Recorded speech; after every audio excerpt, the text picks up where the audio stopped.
This is a day the Lord has made.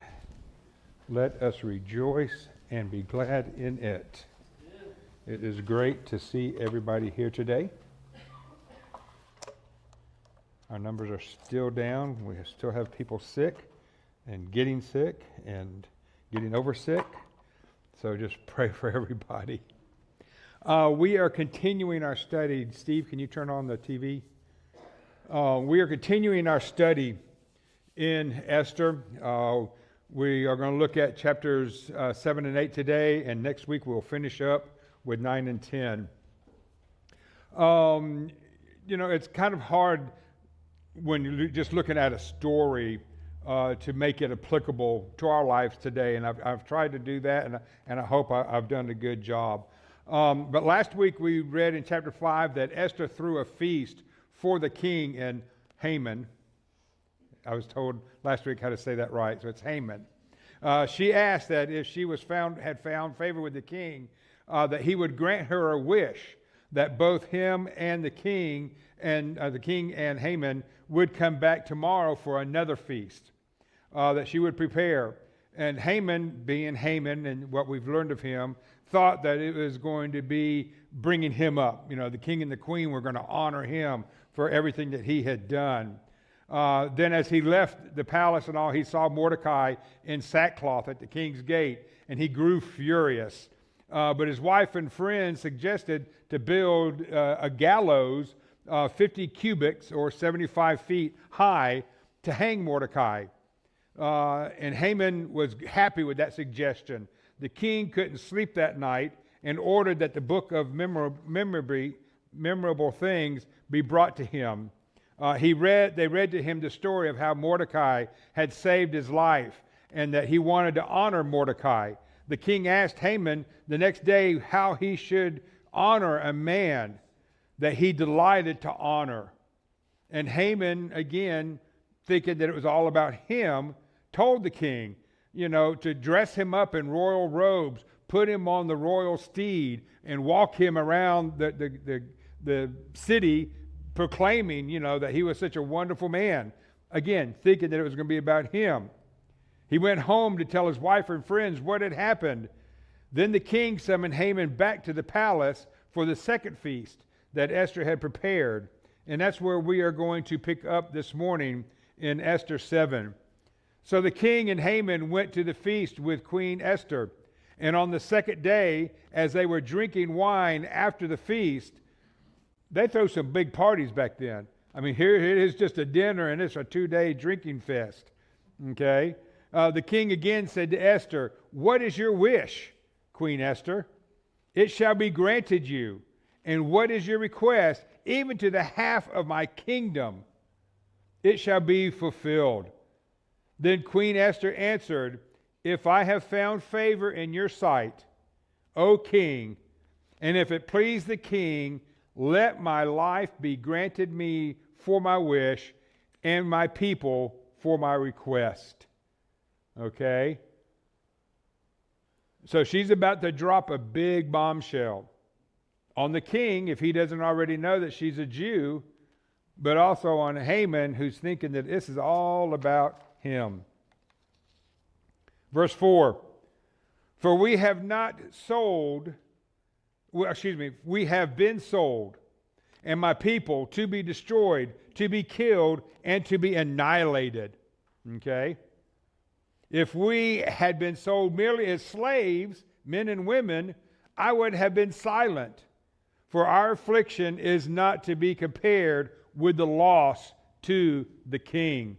Remember in chapter 3, verse 9, Haman said that he would give 10,000 talents of silver to the king if he would grant him this wish to kill all the Jews.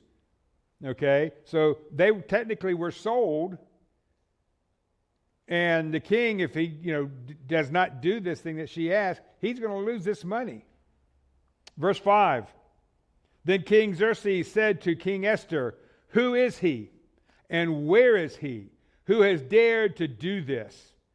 And Esther said, 'A foe and enemy, this wicked Haman.'" Ta-da! Then Haman was terrified before the king and the queen. realize this isn't for him, this meeting, this feast, but it is about him.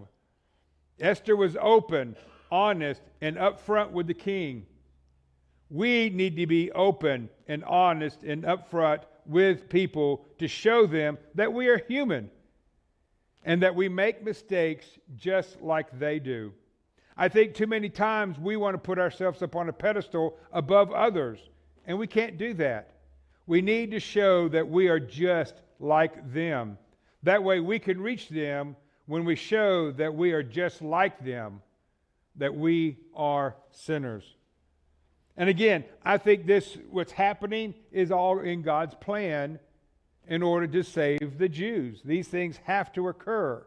God is making sure that they occur to save the Jews. Going on in verse 7. And the king arose in his wrath from the wine drinking, again, this big party, and went into the palace garden. But Haman stayed to beg for his life from Queen Esther, for he saw that harm was determined against him by the king. We all have a hot streak in us. Some hotter than others. Some are smiling already. We need to recognize that when we are talking to someone, that we need to step away sometimes and calm down before we say something that we shouldn't, that we will regret later. This is what the king has done here. He has walked out to the palace garden to calm down and to think about what Esther has told him. Then he returns. Verse 8. And the king returned from the palace garden to the place where they were drinking wine. As Haman was falling on the couch where Esther was, whether or not he has tripped and has fallen, he's going over there on his knees to beg for forgiveness or whatever, but the king walks in just as he falls over on the couch. And the king said, will he even assault the queen in my presence, in my own house? As the word left the mouth of the king, they covered Haman's face. So I don't know if it is the king's guard that's standing around or the eunuchs or whoever, but when this happens, I'm going to take a sack and put it over his face, or they've wrapped his face up in a cloth or something, but they've hidden his face. Verse 9. Then Harbona, one of the eunuchs in attendance on the king, said, moreover, the gallows that Haman has prepared for Mordecai, whose word saved the king, is standing at Haman's house 50 cubits high, 75 feet high. And the king said, hang him on that. So they hanged Haman on the gallows that he had prepared for Mordecai. Then the wrath of the king abated. We must be careful when our anger gets the best of us. We must bring our anger back into check so that we don't do or say things that we will regret later. In James 1, verse 19, know this, my beloved brothers, let every person be quick to hear, slow to speak, and slow to anger. I know the anger the king is feeling is fitting, and I believe it is what God has done so that his people, the children of Israel, the Jews, will be saved from certain destruction. Going back to Esther, chapter 8, verse 1. On that day, King Xerxes gave to Queen Esther the house of Haman, where he had been living in. Remember, he was promoted and everything else and given his house. Now he's given it to his queen, who is the enemy of the Jews. Remember, anytime in the New Testament that we see Judas Iscariot mentioned, it's always Judas Iscariot, the one who betrayed Jesus. And here we see Haman, who is the enemy of the Jews. And Mordecai came before the king, and Esther had told what he was to her. So again, the king did not know that Esther and Mordecai were relatives. And I think I remember it was a cousin, okay? So now the king is aware of what's going on and who she is and what she is, being a Jew. And the king took off his signet ring, which he had taken from Haman, and gave it to Mordecai. And Esther set Mordecai over the house of Haman. We cannot let the devil win over us. We cannot stop working for God. We cannot stop doing God's will. God's will must prevail. Sometimes we need to step back and evaluate our life, where we stand with God, how we are treating others, how we are living our Christian lives. Grade yourself. Do you get a passing score? Don't be lenient with your self-evaluation. Look at yourself in the mirror and judge yourself the same you would judge somebody else. Not that we are to judge people, okay, but we do sometimes. But use that same eye to judge yourself. Do you get my gist of what I'm asking you to do? Verse 3. Then Esther spoke again to the king. She fell at his feet and wept and pleaded with him. I know I'm stretching some of these comments on how to use this story of Esther in our lives today, and I try to open my mind to find ways to make this wonderful story applicable to us today. So please bear with me as we go through this story. Sometimes we need to fall at the feet of God and plead for forgiveness or ask for strength or seek help in a situation. It might be hard to do, but sometimes we need to do just that. Remember, Abraham pleaded with God to spare Sodom and Gomorrah from destruction. He pleaded over and over that the number of people would be who he could find upright in the city be lowered so the city would be saved. And I'm not saying that we need to make a deal with God. God will do what is best for us. But there are times when we might need to get on our knees and plead for help. I want to give you 3 examples in the Old Testament. In Genesis 43, verse 28, here Joseph, remember, was sold into slavery by his brothers and was given, promoted and was given rule over everything. And his brothers came to him, and this is where this is at here. And they said, his brothers, talking to Joseph, your servant, our father is well. He is still alive. And they bowed their heads and prostrated themselves. In Deuteronomy 9, verse 18, Moses is telling the story of receiving the 2 tablets containing the 10 commandments. Then I lay prostrate before the Lord as before, 40 days and 40 nights.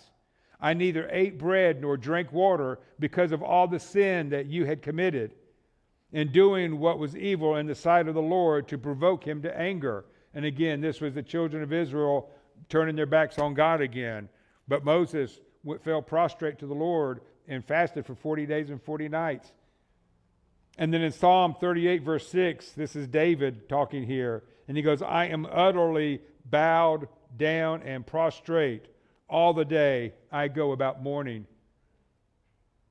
So there is nothing wrong if when we go to God and we're that sorrowful or that committed that we do not get down on our knees or fall prostrate on the ground and pray to God and ask God for help. Going back to Esther 3, chapter 8, verse 3. I want to read this again. Then Esther spoke again to the king. She fell at his feet and wept and pleaded with him to avert the evil plan of Haman the Agagite and the plot that he had devised against the Jews. When the king held out the golden scepter to Esther, Esther rose and stood before the king.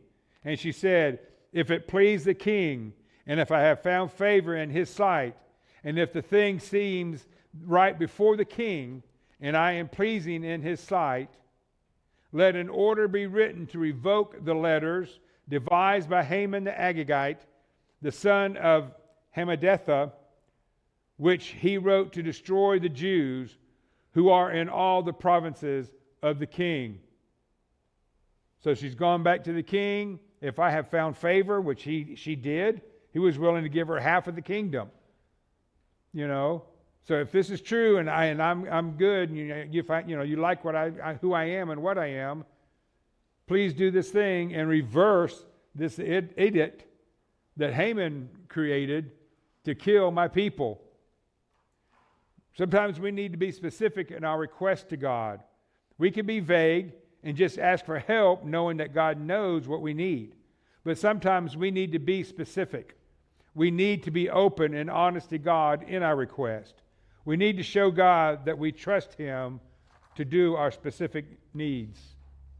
Verse 6, for how can I bear to see the calamity that is coming to my people? Or how can I bear to see the destruction of my kindred? Then King Xerxes said to the Queen Esther and to Mordecai the Jew, behold, I have given Esther the house of Haman, and they have hanged him on the gallows because he's intended to lay hands on the Jews. But you may write as you please with regard to the Jews in the name of the king and seal it with the signet ring or the king's ring. For an edict written in the name of the king and sealed with the king's ring cannot be revoked.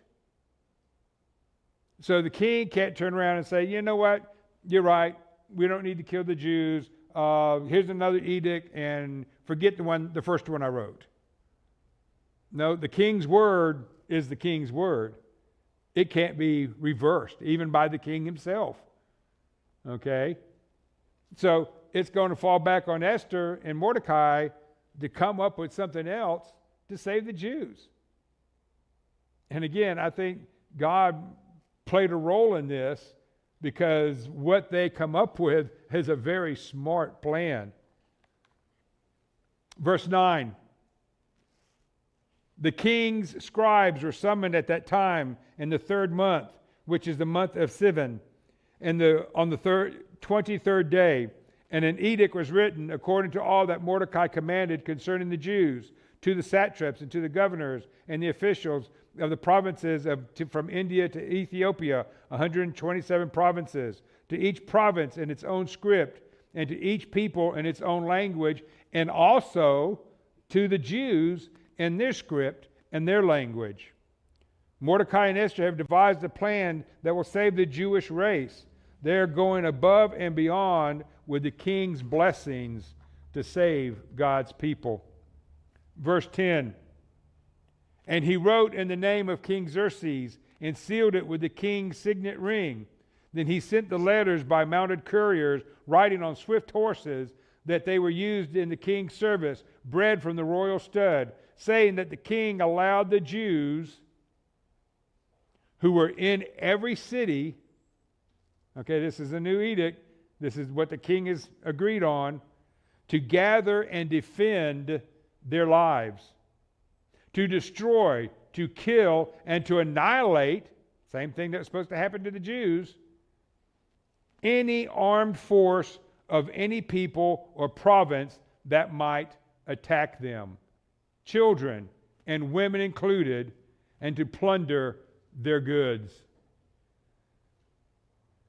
So how apt are they, anybody in this kingdom, going to kill a Jew if they have an edict from the king telling that Jew to kill you? You know, a roll of the dice, 50-50 chance of who's going to win. But why take that chance? You know? Like I said, this is a very great plan that Mordecai and Esther have come up with. Okay, what better way to save your people than to tell them, hey, they can kill the people that want to kill them. Verse 12. On one day throughout all the provinces of King Xerxes, on the 13th day of the 12th month, which is the month of Adar. Do you recognize that date? This was the date back in chapter 3, verse 13, that Haman said to kill all the Jews. So today's the day, okay? Which, looking it up, that Adar month is, on our calendar today, is about halfway through February through halfway through March.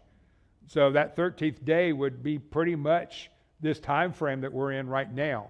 I don't know the exact date that it would equal to, but this would be that 13th day of the 12th month. A copy of what was written was to be issued as a decree in every province being publicly displayed to all peoples. And the Jews were to be ready on that day to take vengeance on their enemies. So instead of being the sheep being led to slaughter on this day, now they are armed and ready to protect themselves. So the couriers, mounted on their swift horses that were used in the king's service, rode out hurriedly, urged by the king's command, and the decree was issued in Shusha, the citadel. We as Christians need to be ready every single day to fight our number one enemy, the devil. He is out there every single day seeking whom he may devour. And that is us. We can't think that it's not. We can't think, oh, that's somebody else. Now, he's looking for a nick in our armor or chink in our armor so that he can get to us. We need to band together and resist the devil. We need to stop Satan in his tracks. We can't do it alone. We need each other to win the battle. We need the prayers of each other. Verse 15. Then Mordecai went out from the presence of the king in royal robes in blue and white, with a great golden crown and a robe of fine linen and purple. And the city of Shusha shouted and rejoiced. The Jews had light and gladness and joy and honor. And in every province and in every city, wherever the king's command and his edict reached, there was gladness and joy among the Jews. A feast and a holiday, and many from the peoples of the country declared themselves Jews, for fear of the Jews had fallen on them. You know, the Jews are protected now. I tell you, I'm a Jew today. I want to be protected by this new decree. But we need to rejoice when we defeat Satan's attacks. Our last verse today is in 1 Corinthians 12, verses 26 and 27. If one member suffers, all suffer together. And this is, of course, Paul talking about how we are different members with varying gifts, but together we are one and we form one body of Christ. If one member suffers, all suffer. If one member is honored, all rejoice together. Now you are the body of Christ and individually members of it. I want to leave that thought with you today of how we are a family and how we should mourn when one of our members mourn, and we should rejoice when we rejoice with each other. That's what we are commanded to do, and that's what we need to do. Like I said, next week we will look at the last two chapters. Chapters 9 and 10 is only just a few verses, so it should be a short lesson. But if there's any way that we can help you this morning in your walk with Christ, let us know. Let us help you. We're all facing struggles of one way or another, and we need to be there for each other. If nothing else, but just to pray, that they can get through that situation. If there's any way that we can help you this morning, please let your wishes be known as together we stand and sing.